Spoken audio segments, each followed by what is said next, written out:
Tatay Orlando, pipili po kayo ng gusto niyo po.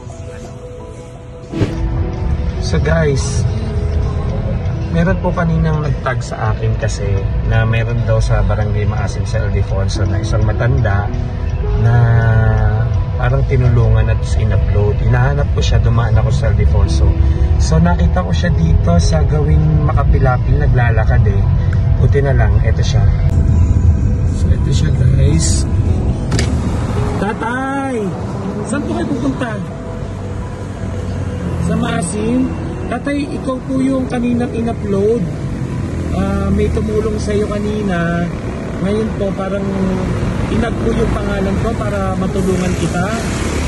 Nahanap kita dito sa Makapilapil. Kanina hinahanap kita sa Maasim. Wala po kayo dun eh. Sa waiting shed po. Sa hapon. Saan po kayo pupunta ngayon?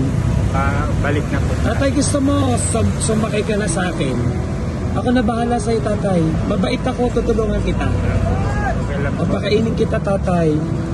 Halika na tayo, sumama ka na. Hindi po ako pwedeng bumalik ng maaga ron eh. Bakit po? May klase pa po.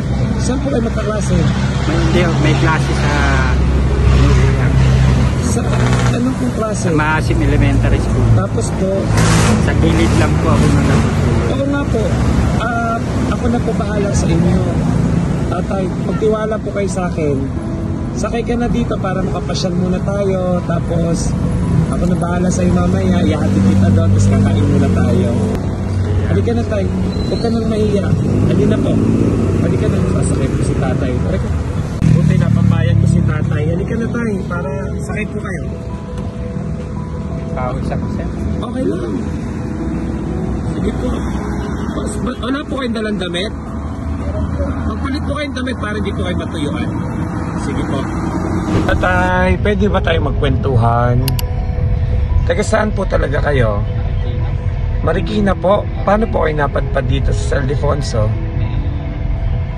Ano po akong kaibigan po ako. Sinama ako sa Claridel. Opo. Magtitinda raw ng money. Opo. Nakapagtinda naman po ako. Kaya lang, hindi na po kaya ng matahol. Nasaan na po ang pamilya niyo po? Wala na po yung abanto namin. Inabunda na po kayo? May anak po kayo?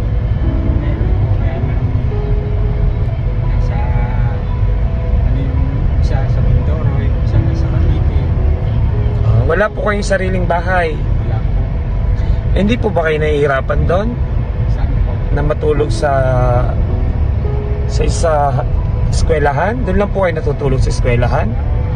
Waiting shed? Hindi naman po. Parang karahi yung isang bahay. Doon po kayo pinapatuloy? Opo, wala akong nakatira. Buti po may nagpatuloy po sa inyo. Okay, so ang kailangan mo lang, tatay, syempre kaya ka naglalakad, kailangan nyo po ng ng pangkain araw-araw. So mga GTC Vlog, si tatay ay dadalhin ko dito sa Easy Chocolate sa Rafael. At dito natin ipapabili si tatay ng pwede niyang makain. Tatay na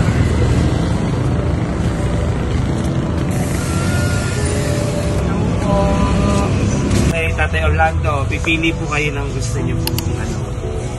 Ito, yan, pwede po sa inyo mga ganito, malambot po yan.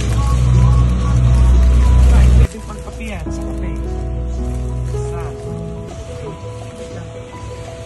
Ano, 48 lang siya. Ay, ayan. Ano pa yan, saan? Pwede po yan. Kung wala po kayo mapagtataguan, ano nyo na din, apat ba nito yung ano? Apat ba na yan? Para may stock ha? Okay, so babayaran na natin yan tayo. Tapos para makakain ka na.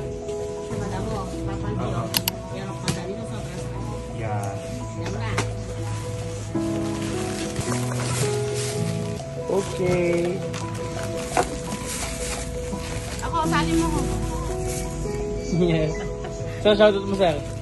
Shout out sa Easy Chocolate dito sa San Roque, San Rafael, Bulacan branch. Grabe ang Easy Chocolate. Napakaraming branch talaga. Kaka-opening lang ng kanilang Cabanatuan branch. Bongga. So guys, maraming salamat sa Easy Chocolate. Thank you so much, tatay. Meron ka na ngayon.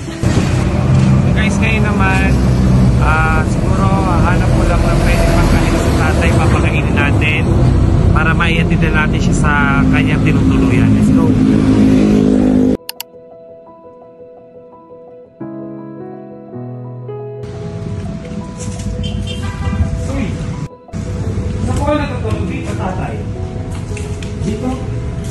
Ano po higaan nyo? Okay. So, sa mga ka-JPC Vlogs, naiatid ko na si tatay kung saan na dito siya pinatuloy. Kung nakikita niyo po, dito lang siya natutulog. Pero sabi ni tatay, binibigyan naman siya ng pagkain dito. So, ang gagawin ko ngayon tatay, iiwanan na lang kita ng pambili mo ng pagkain para bukas hindi ka na muna lumakas, magpahinga ka na. Tapos itong mga ano mo to, ipatabi mo muna dun sa kaibigan mo dito para at least pag may kailangan ka, makakain ka. So, mag-ingat po kayo palagi. Sana yung wish po namin na makita niya yung mga anak niya, si Michael De Leon at si Michael Torres po, ang mga anak ni Tatay Orlando. Tatay, mag-ingat po kayo palagi. Maraming salamat.